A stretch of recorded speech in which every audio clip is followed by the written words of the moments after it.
नमस्कार विद्यार्थियों, मैं डॉक्टर मोनिका खेतरपाल, सह आचार्य भौतिक शास्त्र, डूंगर महाविद्यालय, बीकानेर। अपनी बीएससी पार्ट सेकेंड की लेक्चर सीरीज़ में आपको थर्ड पेपर ऑप्टिक्स प्रकाशिकी पढ़ा रही हूँ। मेरे फर्स्ट लेक्चर में अपन ने फर्मेट प्रिंसिपल के बारे में सीखा था। आज हम इसी फर्मा के प्रिंसिपल का उपयोग करके प्रकाश का परावर्तन के नियम को सिद्ध करेंगे। तो परावर्तन के नियम को सिद्ध करने से पहले मैं अपने पिछले लेक्चर में जो हमने सीखा था फर्मा का नियम, उसका ब्रीफ आपको बता रही हूँ। क्या था फर्मा का नियम?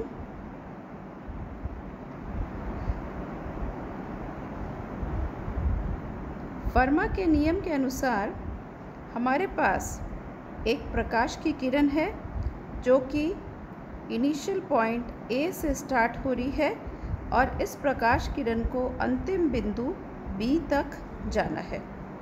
तो ए से बी तक जाने के लिए हमारे पास बहुत सारे पाथ हो सकते हैं। हम इनमें से किसी भी पाथ का चयन कर सकते हैं। फर्मा का नियम कहता है कि ए बिंदु से सी बिंदु तक जाने में प्रकाश ऐसे पथ से जाएगा जहाँ लगा समय न्यूनतम है। समय न्यूनतम है, इसका अर्थ क्या है कि दूरी न्यूनतम है, तभी प्रकाश उस पथ पर गमन करेगा। Light will travel along the path from initial point A to the final point B in such a way that time of travel is minimum. Time of travel minimum है, अर्थात जो दूरी है उसका मान भी न्यूनतम होगा, तभी अपना समय न्यूनतम के बराबर आएगा।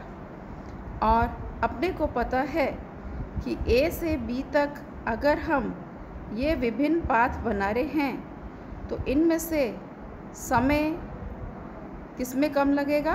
जहाँ अपने पास दूरी न्यूनतम है, अर्थात स्ट्रेट लाइन पाथ जो अपन ले, इस स्ट्रेट लाइन पाथ में लगा हुआ समय न्यूनतम होगा। तो अब इस फर्मा के नियम को उपयोग करके हम आज प्रकाश के परावर्तन के नियम सिद्ध करेंगे। तो हम फर्मा के नियम से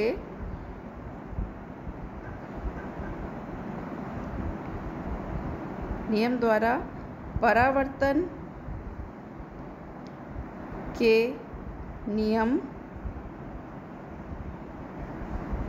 सिद्ध करेंगे। Derivation of laws of reflection from Fermat principle.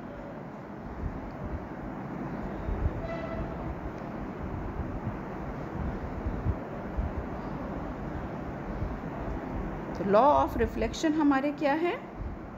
हमारे पास एक रिफ्लेक्टिंग सरफेस है, इसके ऊपर ये मेरी लाइट रे आ रही है। आपतित किरण इंसिडेंट रे है यू। यहाँ पर लाइट जैसे ही गिरेगी ये अपने ओरिजिनल पाथ से डेविएट होकर के उसी मीडियम में वापस परावर्तित होएगी। मेरी परावर्तित किरण है ओ बी, रिफ्लेक्टेड लाइट है ओ बी, ए ओ इंसिडेंट लाइट है। अब यहाँ पर ओ बिंदु पर अभिलंब नॉर्मल खींचा है ओ एन। तो परावर्तन का पहला नियम है कि आपतित किरण, परावर्तित किरण और अभिलंब यह तीनों एक ही तल में होते हैं। इंसिडेंट रे, रिफ्लेक्टेड रे और अभिलंब ओ एन एक ही प्लेन में होते हैं। ये अपना परावर्तन का पहला नियम है। इसको हम छोटी क्लासेस में डिटेल में पढ़ चुके हैं। दूसरा नियम है आपतन कोण, angle of incidence. Angle of incidence क्या होता है? आपतित किरण और अभिलंब के बीच का जो कोण है ये आपतन कोण है। इसी तरह परावर्तित किरण, ये मेरी परावर्तित किरण है। परावर्तित किरण और अभिलंब के बीच का कोण परावर्तन कोण है, एंगल आर। तो परावर्तन का दूसरा नियम है आपतन कोण बराबर परावर्तन कोण। Angle of incidence is equal to angle of reflection. अब फर्मा का नियम उपयोग करके मुझे ये दोनों नियम सिद्ध करने हैं। तो ये दोनों नियम सिद्ध करने के लिए मैं एक समतल दर्पण मान रही हूँ। प्लेन मिरर यहाँ पर ये मैंने लिया है। इस प्लेन मिरर को मैं नाम दे रही हूँ PQRS। ये समतल दर्पण है। अब इस समतल दर्पण के ऊपर एक प्रकाश किरण, लाइट रे इंसिडेंट हो रही है। ए बिंदु से इस दर्पण के ऊपर आई, दर्पण के ऊपर O डैश बिंदु के ऊपर टकरा रही है। तो आपतित किरण हुई AO डैश। टकराने के बाद क्या होगा? दर्पण है क्योंकि ये परावर्तित हो जाएगी और इसकी दिशा, डायरेक्शन जो है अब मैं दिखा रही हूँ O डैश B से। तो मेरी इंसिडेंट रे है AO डैश और रिफ्लेक्टेड रे है O डैश B। यहाँ पर ये मैं अभिलंब खींच रही हूँ। ये मेरा अभिलंब है O डैश N, ये मेरा अभिलंब है। अब हम क्या कर रहे हैं? ये जो A और B बिंदु हैं, A बिंदु और B बिंदु, यहाँ से हम एक प्लेन खींच रहे हैं जो कि इस दर्पण के लंबवत है। तो हम पॉइंट AB से एक प्लेन ड्रॉ कर रहे हैं which is perpendicular to the mirror PQRS। तो परपेंडिकुलर इसके ड्रॉ करें एक प्लेन। यहाँ पर ये मैंने एक प्लेन बनाया है जो कि A और B से जा रहा है और इस मिरर के परपेंडिकुलर है। इस प्लेन को मैं नाम दे रही हूँ ABCD। अब इस बिंदु O डैश से मैं इस ABCD तल के ऊपर एक परपेंडिकुलर डाल रही हूँ O डैश O। ये मेरा O डैश बिंदु से ABCD तल के ऊपर लंब है AO डैश। अब इस बिंदु O को A से मिला रही हूँ। बिंदु O को A से मैंने ज्वाइन किया है। तो हमारे पास जो आपतित किरण है वो थी इंसिडेंट रे, हमने मानी थी AO डैश, ये अपनी आपतित किरण है।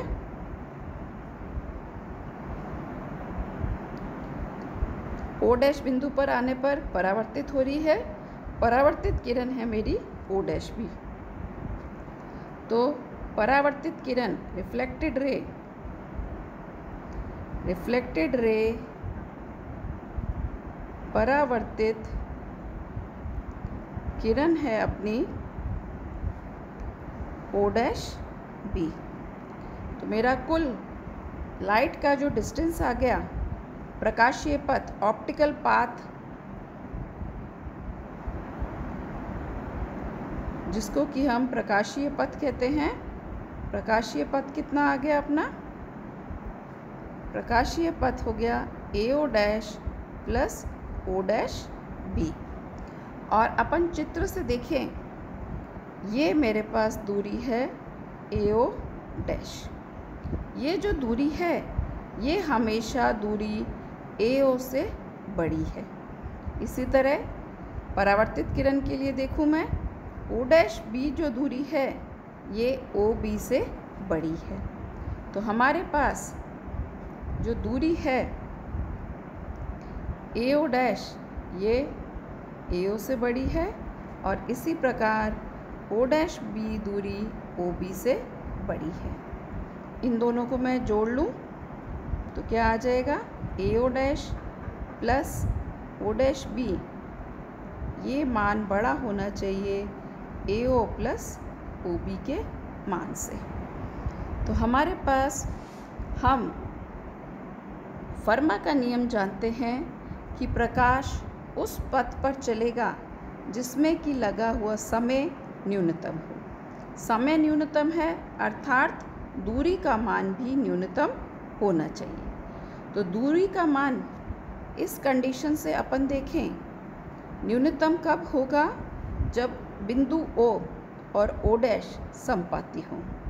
तो हमारे जो बिंदु हैं O और O डैश एक दूसरे के ऊपर कॉन्साइड करने चाहिए, मतलब यह एक ही बिंदु होना चाहिए।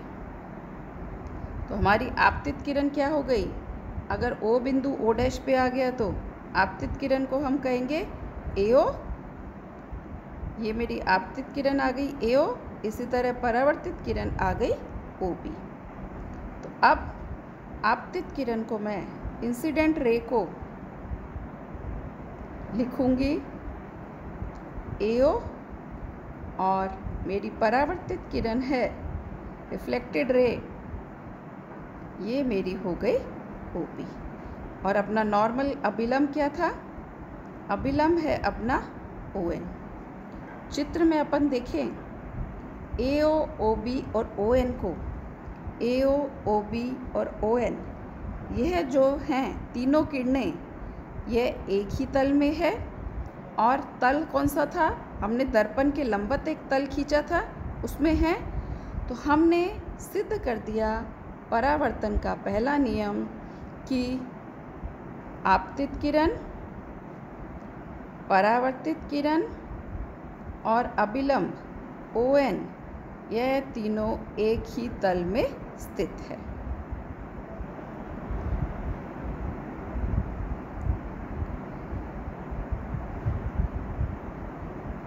फर्स्ट लॉ ऑफ रिफ्लेक्शन है कि incident ray,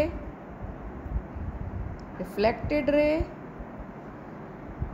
normal, they all lie in same plane. ये फर्स्ट लॉ हमारा प्रूव हो गई। अब सेकेंड लॉ हमें प्रूव करना है। सेकेंड लॉ है angle I equal to angle R। Second law prove करने के लिए मैं, ये हमने दर्पण लिया था, ये बना रही हूँ। इस दर्पण के ऊपर आपतित किरण हमारी आई थी, इंसिडेंट रे है ए ओ, दर्पण से परावर्तित होकर के ओ बी है रिफ्लेक्टेड रे, अभिलंब खींचा था O N, angle of incidence मान लूँ आई, आपतन कोण, और परावर्तन कोण एंगल ऑफ रिफ्लेक्शन है आर के बराबर।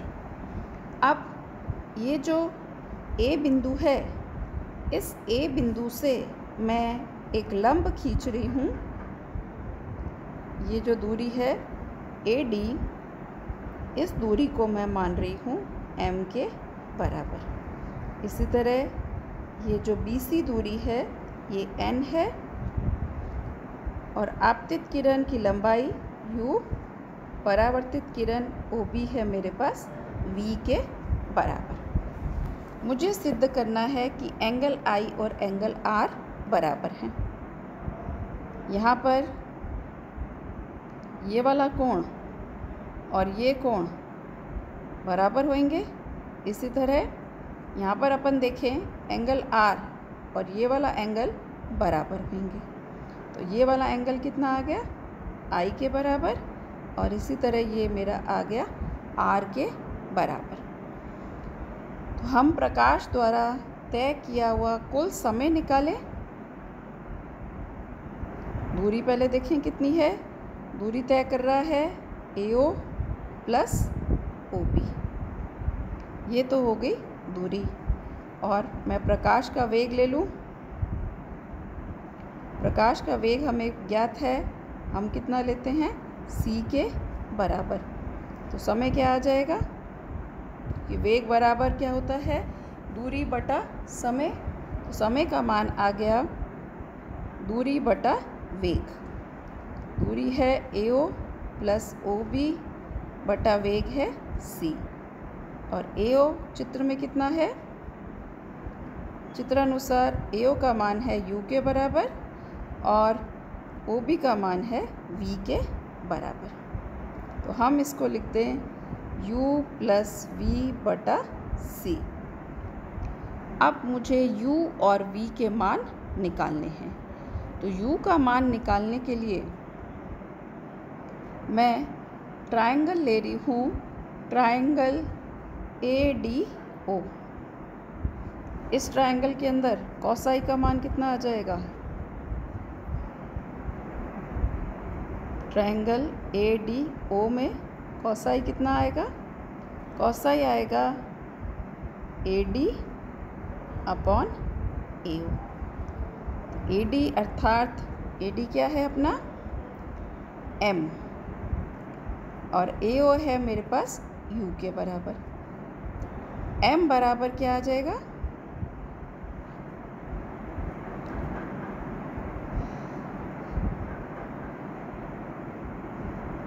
कॉस I बराबर, यहाँ से निकाल लें, कॉस I बराबर AD की जगह मान रख दूँ। AD का मान है M और AO का मान है U। तो मैं इस समीकरण को लिख सकती हूँ U बराबर M sec I। ये तो मैंने निकाला है त्रिभुज ADO से। इसी तरह दूसरा ट्रायंगल ले लूँ OBC में, यहाँ कोण I की जगह R है।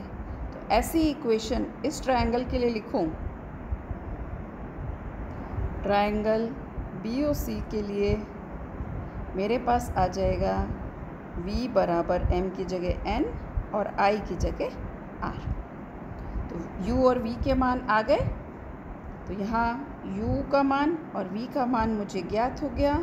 तो ये मान रख के मैं समय T का मान निकाल सकती हूँ। तो T का मान कितना आ जाएगा, T बराबर 1/c M sec I plus N sec R। अब फर्मा का नियम क्या कहता है, लगा हुआ समय चरम मान के बराबर होता है। प्रकाश द्वारा तय की गई दूरी के लिए समय जो है वो चरम मान के बराबर न्यूनतम के बराबर है।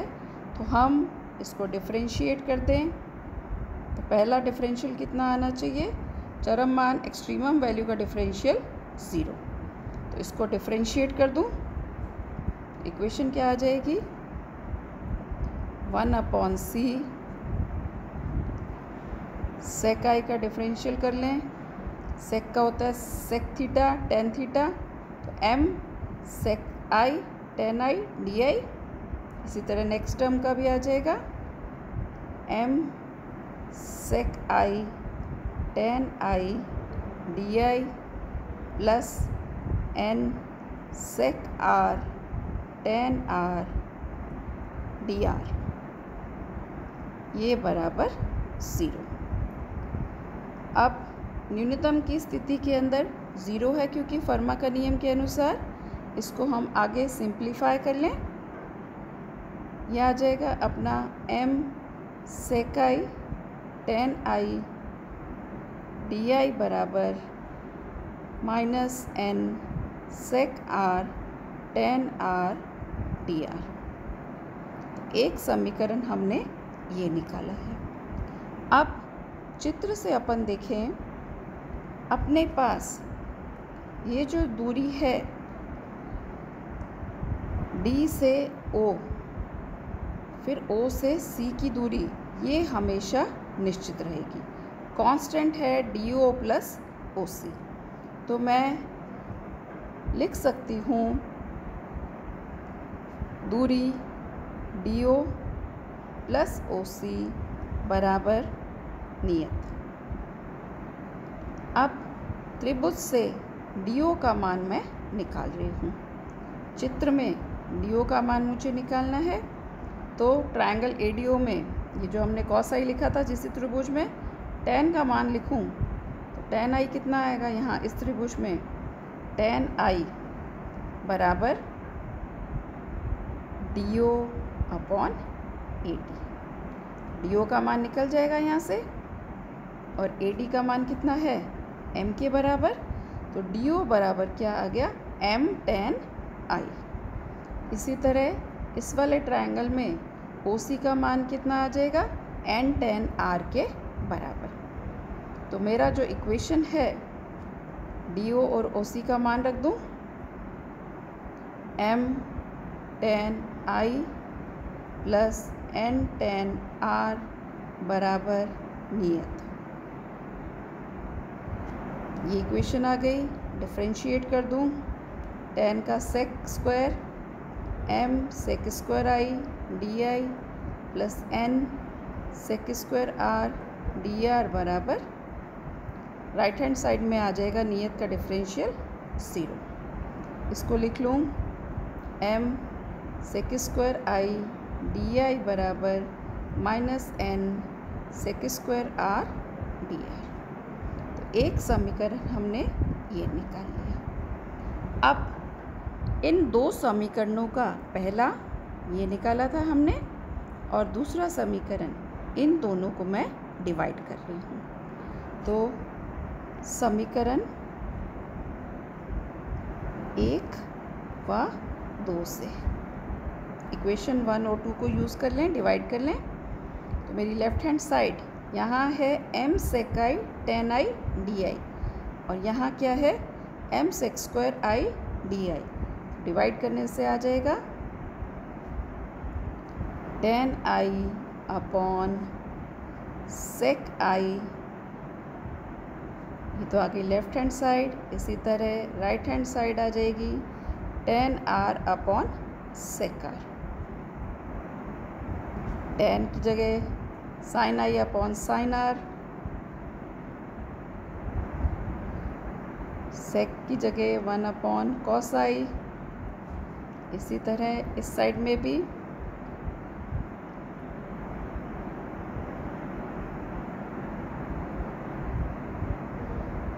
साइन,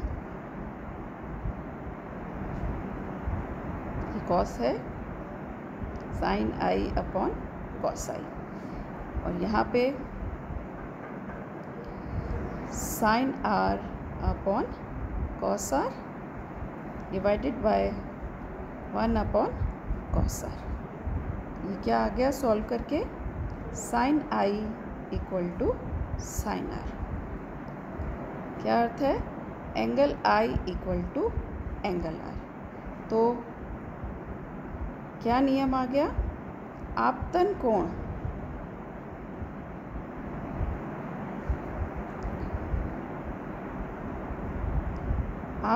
कोण और परावर्तन कोण बराबर हैं। Angle of incidence is equal to angle of reflection. तो हमने फर्मा का नियम का उपयोग करके परावर्तन के नियमों का सत्यापन किया है। तो हमने लॉज ऑफ रिफ्लेक्शन को प्रूफ किया है आज। पहला नियम था कि आपतित किरण, परावर्तित किरण और अभिलंब एक ही तल में होने चाहिए, और दूसरा नियम है angle of incidence is equal to angle of reflection. तो अपने नेक्स्ट लेक्चर के अंदर मैं सिद्ध करूँगी कि फर्मा का नियम द्वारा हम अपवर्तन के नियम को भी सिद्ध कर सकते हैं। हम लॉ ऑफ रिफ्लेक्शन को भी फर्मा के नियम के यूज़ से वेरीफाई करेंगे। तो ये अपने नेक्स्ट लेक्चर का कंटेंट रहेगा। Thank you students for watching.